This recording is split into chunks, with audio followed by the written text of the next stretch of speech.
1998 setelah krisis moneter yang menghantar negara-negara Asia masuk ke Indonesia, korupsi muncul secara masif. Selama 3 dekade pada masa jabatan Presiden Soeharto, korupsi tidak dianggap salah. Kemudian, pada masa jabatan Presiden Soeharto berakhir, orang-orang mulai beranggapan bahwa korupsi adalah tindakan yang tidak benar. Namun, pada dasarnya, apakah kita paham dan mengerti tentang korupsi? Mari kita simak video berikut. Korupsi itu orang tidak baik, sampai mereka tuh makan uang rakyat.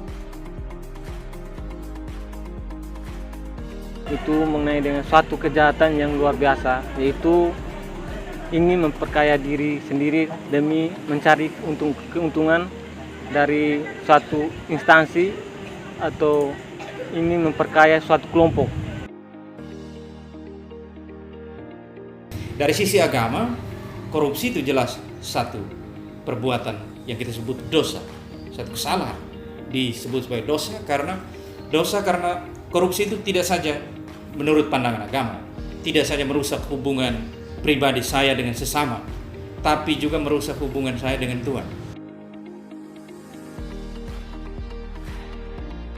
Korupsi itu sebenarnya hal yang tidak baik, itu melanggar aturan yang ada dan termasuk penyelewengan atau penggunaan keuangan negara demi kepentingan pribadi atau golongan.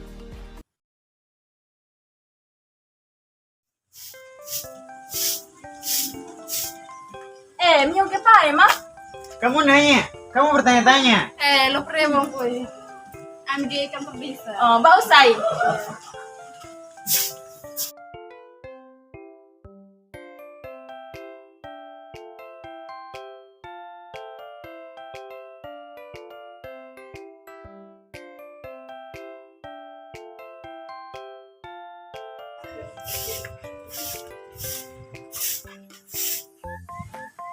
Ini apa nih? Ini maksudnya apa? Oh,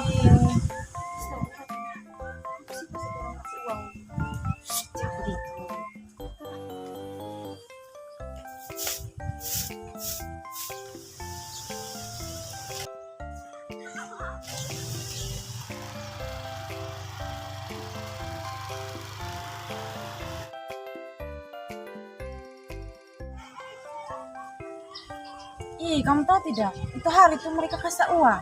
Oh, Iya, orang kasih uang. Iya benar. tuh kasus Dua nih. tidak seumpama. Iya, biar diam-diam. Kemudian dengan adanya korupsi, apa saja dampaknya bagi masyarakat? Menyangkut dampak korupsi ini, karena banyak keuangan negara sudah terpakai untuk kepentingan pribadi atau golongan, maka pelaksanaan pembangunan banyak yang tersendat. Dampak korupsi itu macam-macam. Dampak sosial ada, dampak politik, dampak ekonomi. Tentu pembangunan ekonomi juga pasti akan menghambat karena dampak dari korupsi itu. Dan peluang untuk investasi itu dari luar negeri maupun dalam negeri untuk melakukan investasi di negeri kita, di Indonesia khususnya itu pasti akan hambat.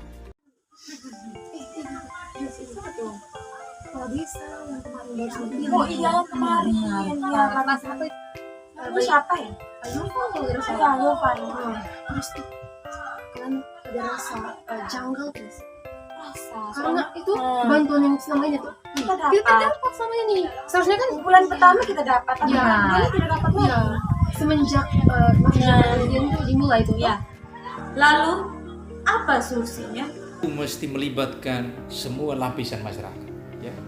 Tidak hanya pemerintah, masyarakat, tapi semua lini. Memberi peluang kepada auditor publik untuk memeriksa keuangan gereja. Atau sekurang-kurangnya ada aturan, ada undang-undang yang mengatur bahwa gereja mesti melaporkan kekayaan gereja. 3 elemen kunci untuk memberantas korupsi. Yang pertama pendidikan, ya, itu berarti pendidikan tidak hanya di sekolah tapi juga di keluarga.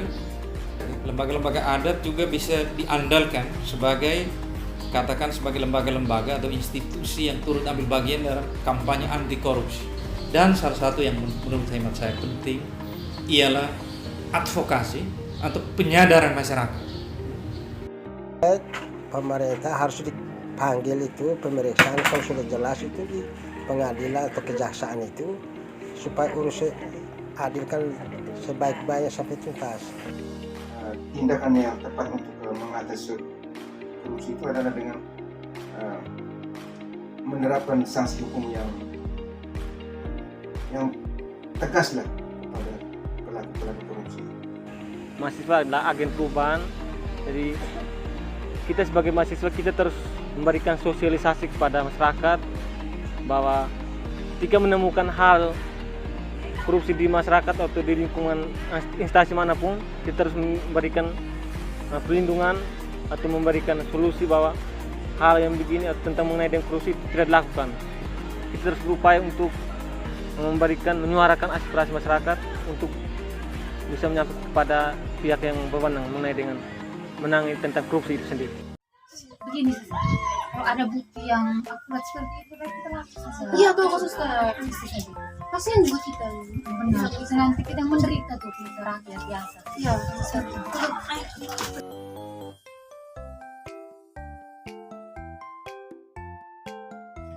Selamat pagi Pak.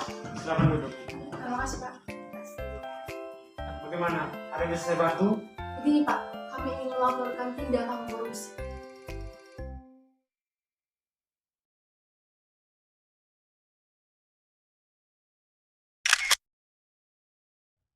Mari semua rakyat dan teman, mari kita anti terhadap korupsi. Ini adalah sebuah ungkapan untuk semua sebagai pelajaran.